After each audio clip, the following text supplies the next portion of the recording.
আমরা এখন কথা বলবো আমাদের এবছরের কৃতি ছাত্র স্বস্তিক সাহার সাথে। স্বস্তিকের school Barasat Mahatma Gandhi memorial high school. আচ্ছা, স্বস্তিকের বাংলায় কত হয়েছে? আমার বাংলায় 90 উঠেছে। আর মোট নম্বর? মোট নম্বর 672। 672। স্কুলে পজিশন কত এসছে? স্কুলে আমি থার্ড হয়েছি। থার্ড হয়েছিস, খুব ভালো রেজাল্ট হয়েছে। আর পার্সেন্টেজ কত হলো? পার্সেন্টেজ 96%। 96%, খুব ভালো, অনেক অনেক শুভেচ্ছা। আচ্ছা, স্বস্তিকের কাছে যেটা জানতে চাইবো সেটা হচ্ছে বাংলায় যে 90% নম্বর তুই অ্যাচিভ করেছিস, আমি জানি তোর আরও 4-5 নাম্বার হয়তো বাড়তে পারতো, কারণ তোর হাতের লেখা, তোর লেখার ধরন, সেটা কিছু তো করার নেই, কার হাতে খাতা পড়েছে আমরা জানি না। কারণ তোর 5 নাম্বারের কোশ্চেনগুলোতে 4-এর বেশি দেয়নি, কারণ শর্ট কোশ্চেন আর বঙ্গানুবাদে তুই ফুল মার্কস পাবি এটুকু আমি জানি।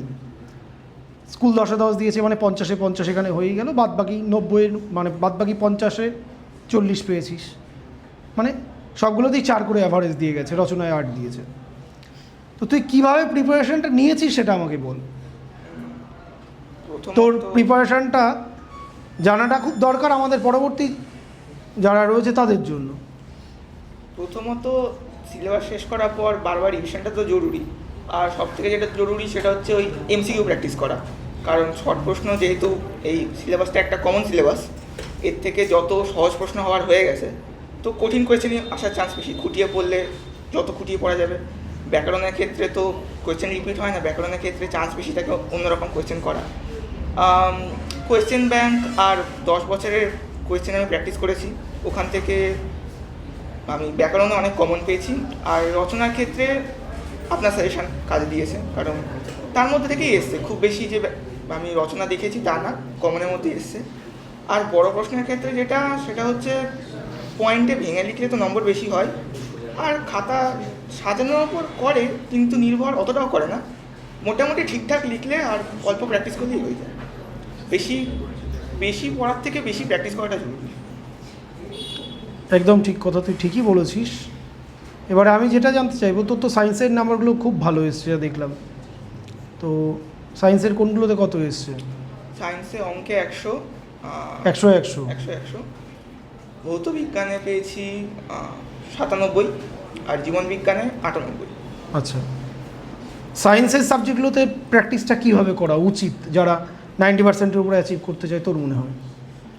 অঙ্কের ক্ষেত্রে আমি যেটা বলবো সেটা, বা টেস্টের পরের 2 মাসের প্র্যাকটিসটা তুই বল, কারণ ওটাই সবচেয়ে গুরুত্বপূর্ণ। টেস্টের আগে পর্যন্ত সিলেবাসটাকে শেষ করাটা গুরুত্বপূর্ণ থাকে, তারপরের 2 মাস তুই কীভাবে নিজেকে রেডি করেছিস। কারণ তোর একটা স্ট্র্যাটেজি ছিল, আমি জানি সেটা, তো আমি চাইছি সবাই সেটা জানুক, কারণ তুই যেভাবে রেডি করেছিস 2 মাসে, সেটা খুব কম ছেলে মেয়েই পারে। বল। সত্যি কথা বলতে আমি টেস্টের আগে সব সিলেবাস তো শেষ হয়েই গেছিলো, আর টেস্টের পর আমি সব টিউশনই যাওয়া বন্ধ করে দিয়েছিলাম, শুধু বাংলা না, সব সাবজেক্ট, সেটা অঙ্ক থেকে শুরু করে ইংলিশ, ভূগোল, ইতিহাস, সব টিউশন বন্ধ করে দিয়েছিলাম, বাড়িতে পড়ছিলাম। এবার যেটা হচ্ছে, টেস্ট পেপার ততদিনে আমার সবচেয়ে কমপ্লিট হয়েছে তা না, তার পরপরই টেস্ট পেপার আসতে থাকে। টেস্ট পেপার মোটামুটি করেছি। অঙ্কের ক্ষেত্রে তো ভীষণ প্র্যাকটিস দরকার, রেগুলার 2-3টে পেজ করলে যত বেশি ভালো হয়। আর আমার একটু বীজগণিতে আমি একটু কমজোরি ছিলাম, উপপাদ্য আর সম্পাদ্যগুলো আমার ভালোই হতো, তো ওগুলোর দিকে আমি বেশি নজর দিতাম। ভৌত বিজ্ঞানের ক্ষেত্রে যদি কনসেপ্ট ক্লিয়ার থাকে, বড় প্রশ্ন লিখতে সমস্যা হয় না। শর্ট প্রশ্ন যদি হুটহাট বাইরের থেকে দিয়ে দেয়, ওগুলো বেশি ভোগায়। তাই আমি যত যেখান থেকে পেরেছি, আমার বইয়ের ভেতরে আমি যেখান থেকে শর্ট প্রশ্ন পেরেছি আমি টুকে টুকে রেখে দিয়েছি। এখনও আমার পিওয়াইকিউটা কতটা সাপোর্ট করে? পিওয়াইকিউ ভীষণ সাপোর্ট করে। এখন ভূগোল আর ভৌত বিজ্ঞানে পিওয়াইকিউ থেকে 2-3টে প্রশ্ন তো কমন পেয়েছি। 10 বছর, লাস্ট 10 বছর করলেই 2-3টে প্রশ্ন কমন চলে আসে। আমার যেটা মনে হয়, সায়েন্সের সাবজেক্টগুলো প্লাস ভূগোলে যদি শুধু মন দিয়ে টেস্ট পেপার করা হয়, যেটা যে ইয়ারের যে স্টুডেন্ট সে যদি মন দিয়ে টেস্ট পেপার করে, প্লাস 10 বছর বা 15 বছরের যদি কোয়েশ্চেন স্টাডিজ করতে পারে, তাহলে খুব ভালো হয়। বিশেষ করে এমসিকিউ বা শর্ট প্রশ্নগুলো খুব কমন পাওয়া যায়।